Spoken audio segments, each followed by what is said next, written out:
Good afternoon বন্ধুরা, আজকে খুব সুন্দর সুন্দর রেসিপি নিয়ে চলে এসেছি। বুঝতেই পাচ্ছেন কি কি আছে, দেখতেই পাচ্ছেন। তবুও আমি একবার বলে দিই আপনাকে।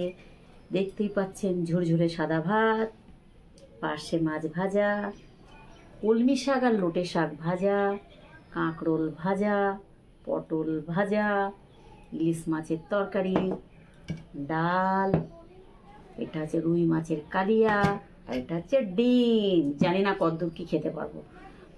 তার মধ্যে শুধু ইলিশ মাছটা আমার ছিল, আর বাকি আমার সব আজকে রান্না। তাহলে খাওয়া শুরু করা যাক। টেস্ট করব।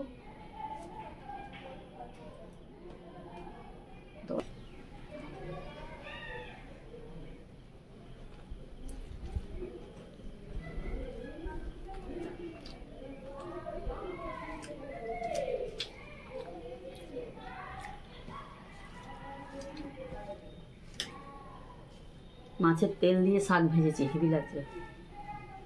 কখনো খেয়ে দেখবেন মাছের তেল দিয়ে।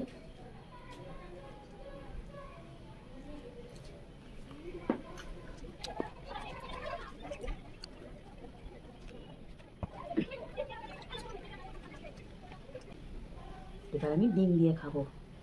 1.5খানা ডিম নিয়েছি, 2খানা ডিম না পারি। এটা হচ্ছে মশালা ডিম, মানে মশালা ডিম বলবো না, মশালা এগ। হেভি লাগছে।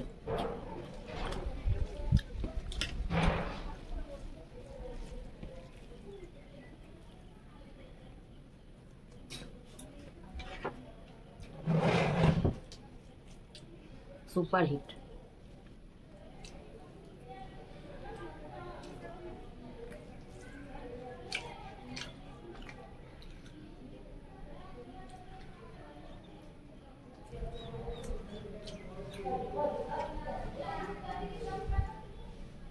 মাছের মাথা, কাতলা মাছের মাথা। আমি আর আপনার দাদা মাথা খেতে আমরা খুব ভালোবাসি। বাড়িতে আছি, কোনো টেনশান নেই। কিন্তু যারা কাঁচা বাড়িতে আছে, কত কষ্ট বলুন তো। কাদা প্যাচ প্যাচে জল ঢুকে গেলে ধস নেমে যাওয়ার ভয়, টালি উড়ে যাওয়ার ভয়, ভীষণ খারাপ লাগে গো।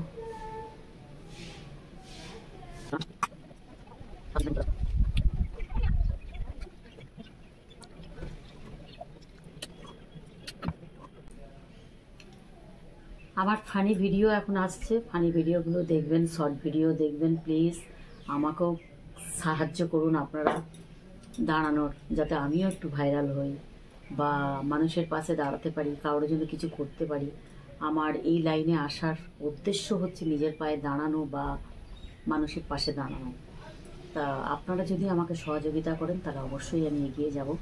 যদি আজকে আমার ভিডিওটা ভালো লেগে থাকে তাহলে লাইক, শেয়ার, সাবস্ক্রাইব। আর আজকের টিপস যেটা হচ্ছে, দেখবেন বাচ্চারা যে স্কুলের ব্যাগ নিয়ে যায়, অনেক সময় দেখবেন খুব গন্ধ বেরিয়ে যায়, ব্যাগের মধ্যে দিয়ে বিচ্ছিরি গন্ধ বেরোয়। সেই গন্ধটা দূর করার জন্য ট্যালকম পাউডারটা আপনি দিয়ে গোটা প্রত্যেকটা চেনে একটু করে ট্যালকম পাউডার দিয়ে ভালো করে মাখিয়ে দিবেন। মোটামুটি আপনি 5-7 মিনিট রেখে দিন, দেখবেন কখনো গন্ধ আসবে না। মাসে মাসে একবার করে আপনারা এই কাজটা করুন, কখনো ব্যাগ থেকে দুর্গন্ধ বেরোবে না। তাহলে আমার টিপস আর আমার লাঞ্চ কেমন লাগলো, তাহলে দেখা হচ্ছে নেক্সট ভিডিওতে। Bye bye. আজকে আমার টিপস আর আজকে আমার লাঞ্চ কেমন লাগলো অবশ্যই আপনারা বলবেন। যদি ভালো লেগে থাকে তাহলে লাইক, শেয়ার, সাবস্ক্রাইব। তাহলে দেখা হচ্ছে নেক্সট ভিডিওতে। Bye bye.